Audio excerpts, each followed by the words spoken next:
Congress senior ಶಾಸಕನಿಂದ ಇದೆಂತ ಮಾತು. Super speciality ಆಸ್ಪತ್ರೆ ಬಗ್ಗೆ ಉಡಾಫೆ ಉತ್ತರ. ಸಿಎಸ್ ಪ್ರಶ್ನೆಗೆ ಕಾಂಗ್ರೆಸ್ ನಾಯಕನ ಉದ್ದಟತನದ ಉತ್ತರ.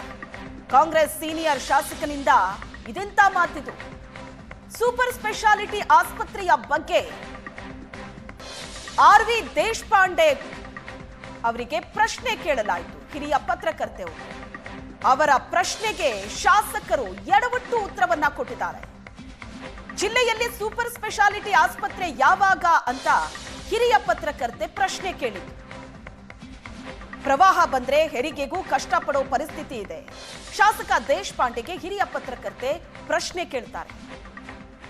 ಆಗ ಆರ್.ವಿ. ದೇಶಪಾಂಡೆ ಅವರು ಅದಕ್ಕೆ ಕೊಟ್ಟಂತ ಉತ್ತರ ಏನು ಕೇಳಿ. ಉತ್ತರ ಕನ್ನಡ ಜಿಲ್ಲೆಗೆ ಮಲ್ಟಿ ಸ್ಪೆಷಾಲಿಟಿ ಹಾಸ್ಪಿಟಲ್ ಬಗ್ಗೆ ದೊಡ್ಡ ಕೂಗಿದೆ ಅಲ್ಲ ಸರ್. ಪ್ರವಾಹ ಬಂದ್ರೆ ಹೆರಿಗೆಗೂ ಕೂಡ ಕಷ್ಟಪಡುವಂತ ಪರಿಸ್ಥಿತಿ. ಏನ್ ಸರ್ ಮಾಡಿಸ್ತೀನಿ. ನಮ್ದೆಲ್ಲ ಆಯ್ತು ಸರ್, ಬಟ್ ಇಲ್ಲಿ ಜನರ ಪರಿಸ್ಥಿತಿ ಹೆಂಗಿದೆ ಅಲ್ಲ ಸರ್, ನೀವು ಸ್ವಲ್ಪ ಗಮನ ಹರಿಸಿ ಕಾಲಾವಧಿಯಲ್ಲಿ ಮಾಡಿಸಿ ಸರ್. ಆಯ್ತಮ್ಮ, ಆಯ್ತು ಸರ್.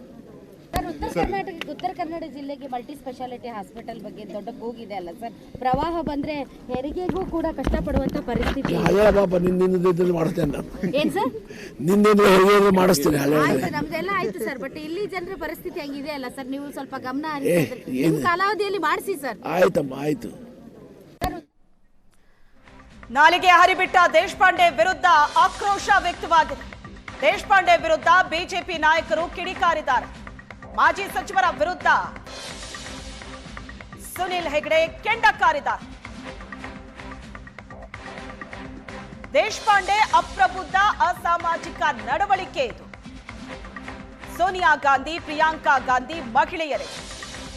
ಆ ನಾಯಕಿಯರ ಬಗ್ಗೆ ನಿಮ್ಮ ಭಾವನೆ ಏನು ಅಂತ ಪ್ರಶ್ನೆ ಮಾಡಿದ್ದಾರೆ. ದೇಶಪಾಂಡೆ ವಿರುದ್ಧ ಕಾಂಗ್ರೆಸ್ ಕ್ರಮ ಕೈಗೊಳ್ಳಬೇಕು.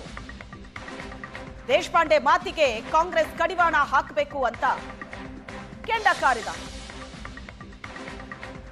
ಮಲಯಾಳದ ಶಾಸಕರಾದ ಸನ್ಮಾನ್ಯ ಆರ್.ವಿ. ದೇಶಪಾಂಡೆ ಅವರು ಒಂದು ಪತ್ರಕರ್ತೆ, ಮಹಿಳಾ ಪತ್ರಕರ್ತೆ ಕೇಳಿದಂಥ ಪ್ರಶ್ನೆಗೆ ಉತ್ತರಿಸುತ್ತಾ ಒಂದು ಅಪ್ರಬುದ್ಧವಾದಂಥ, ಒಂದು ಅಸಾಮಾಜಿಕವಾದಂಥ ನಡವಳಿಕೆಯನ್ನು ತೋರಿಸಿದ್ದಾರೆ. ಅವರು ತಮ್ಮ ಕಾರ್ಯಕರ್ತರಿಗೆ ಕಣ್ಣು ಮಿಟುಕಿಸುವ ಮೂಲಕ ಆ ಮಹಿಳಾ ಕಾರ್ಯಕರ್ತರಿಗೆ ಅಸಂಬದ್ಧವಾಗಿ ಮಾತನಾಡುವಂಥ ಕೆಲಸವೇನು ಮಾಡಿದ್ದಾರೆ, ಇದು ನಿಜವಾಗ್ಲೂ ಖಂಡನೀಯ. ನಾವು ಇದನ್ನು ಖಂಡಿಸ್ತೇವೆ. ಯಾಕಂದರೆ 9 ಸಲ ನಾನು ಆರಿಸಿ ಬಂದಿದ್ದೇನೆ, ನಾನು ಜನರ ಸೇವಕ ಅನ್ನುವಂಥ ಹೇಳುವಂಥ ವ್ಯಕ್ತಿ, ಇಷ್ಟು ವಯಸ್ಸಾದಂಥ ವ್ಯಕ್ತಿ ತನ್ನ ವಯಸ್ಸಿಗೆ ಒಂದು ಮಾನ್ಯತೆ ಕೊಟ್ಟು ಯಾವ ರೀತಿ ಗೌರವದಿಂದ ಒಂದು ಮಹಿಳಾ ಪತ್ರಕರ್ತೆಯನ್ನು ಕಾಣಬೇಕಿತ್ತು ಅದನ್ನು ಮಾಡಲಿಲ್ಲ. ಇದು ನಿಜವಾಗಲೂ ಖಂಡನೀಯ ವಿಷಯ. ಯಾಕಂತೇಳಿದರೆ ಇವತ್ತಿನ ದಿನ ಮಹಿಳೆಯರು ಸರಿಸಮಾನರಾಗಿ ಸಮಾಜದಲ್ಲಿ ದೇಶದ ಅಭಿವೃದ್ಧಿಯಲ್ಲಿ ದೇಶವನ್ನು ಕಟ್ಟುವ ನಿಟ್ಟಿನಲ್ಲಿ ಪಾತ್ರ ಮಾಡ್ತಾ ಇದ್ದಾರೆ. ಮತ್ತು ಇದೇ ಆರ್.ವಿ. ದೇಶಪಾಂಡೆ ಅವರು ಸಾರ್ವಜನಿಕ ಕಾರ್ಯಕ್ರಮಗಳಲ್ಲಿ ಅವರ ಪಕ್ಷ ಗೃಹಲಕ್ಷ್ಮಿ ಕೊಟ್ಟಿದೆ, ಶಕ್ತಿ ಯೋಜನೆ ಕೊಟ್ಟು ಮಹಿಳೆಯರಿಗೆ ನಾವು ಆ ಥರದ ಗೌರವ ಕೊಟ್ಟಿದ್ದೇವೆ ಅಂತ ಹೇಳುವಂಥ ವ್ಯಕ್ತಿ, ಅದೇ ಸರ್ಕಾರದಲ್ಲಿರುವಂಥ ವ್ಯಕ್ತಿ ಇವತ್ತಿನ ದಿನ ಒಂದು ಮಹಿಳೆಯರಿಗೆ ಅಪಮಾನವಾಗುವ ರೀತಿಯಲ್ಲಿ ಮತ್ತು ಒಂದು ಪತ್ರಿಕಾ ರಂಗಕ್ಕೂ ಸಹ ಅಪಮಾನ ಆಗುವ ರೀತಿಯಲ್ಲಿ ನಡವಳಿಕೆಯನ್ನು ಮಾಡಿದ್ದಾರೆ.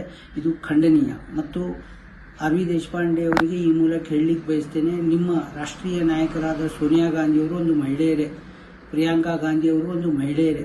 ಅವ್ರ ಬಗ್ಗೆ ನಿಮ್ಮ ಭಾವನೆ ಏನು ಅಂಥೇಳಿ ಈ ಮೂಲಕ ಅವರು ತೋರಿಸಿಕೊಡ್ತಾ ಇದ್ದಾರೆ. ಅವರ ರಾಷ್ಟ್ರೀಯ ನಾಯಕರಿಗೂ ಮತ್ತು ಇಲ್ಲಿಯ ರಾಜ್ಯದ ನಾಯಕರಿಗೂ ವಿನಂತಿ ಮಾಡ್ತೇನೆ, ಅವರ ಮೇಲೆ ಸೂಕ್ತವಾದಂತಹ ಕ್ರಮ ಕೈಗೊಳ್ಳಬೇಕು.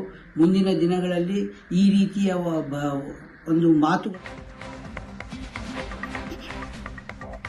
ದೇಶಪಾಂಡೆ ಉದ್ದಟತನ ಮಾತಿಗೆ ಜೆಡಿಎಸ್ ಟ್ವೀಟ್ ಮಾಡಿದೆ. ದೇಶಪಾಂಡೆಯವರೇ, ನಿಮ್ಮದು ಎಂತ ಕೀಳು ಮನಸ್ಥಿತಿ. ಸೂಪರ್ ಸ್ಪೆಷಾಲಿಟಿ ಆಸ್ಪತ್ರೆ ಕೊಡಿ ಅಂತ ಕೇಳಿದ್ದೇ ತಪ್ಪಾಯ್ತಾ? ಪ್ರಶ್ನೆ ಮಾಡಿದೆ ಜೆಡಿಎಸ್. ಪತ್ರಕರ್ತೆಗೆ ನಿನ್ನ ಹೆರಿಗೆ ಆಗ್ಲಿ ಅಂತ ಹೇಳಿದ್ದೀರಿ, ನೀವು ಸ್ತ್ರೀಯರಿಗೆ ಕೊಡೋ ಗೌರವ ಇದೇನಾ ಅಂತ ಜೆಡಿಎಸ್ ಪ್ರಶ್ನೆ ಮಾಡಿದೆ. ಕೂಡಲೇ ಮಹಿಳಾ ಪತ್ರಕರ್ತೆಗೆ ಕ್ಷಮೆ ಕೇಳಬೇಕು ಅಂತ ಜೆಡಿಎಸ್ ಆಗ್ರಹಿಸಿದೆ. ದೇಶಪಾಂಡೆಯವರ ಉದ್ದಟತನ ಮಾತಿಗೆ ಜೆಡಿಎಸ್ ಟ್ವೀಟ್ ಮಾಡಿರೋದು ಆಕ್ರೋಶವನ್ನ ವ್ಯಕ್ತಪಡಿಸಿದೆ. ಕೂಡಲೇ ಮಹಿಳಾ ಪತ್ರಕರ್ತೆಗೆ ಕ್ಷಮೆ ಕೇಳಬೇಕು ಅಂತ ಜೆಡಿಎಸ್ ಟ್ವೀಟ್ ಮೂಲಕ ಆಗ್ರಹಿಸಿದೆ.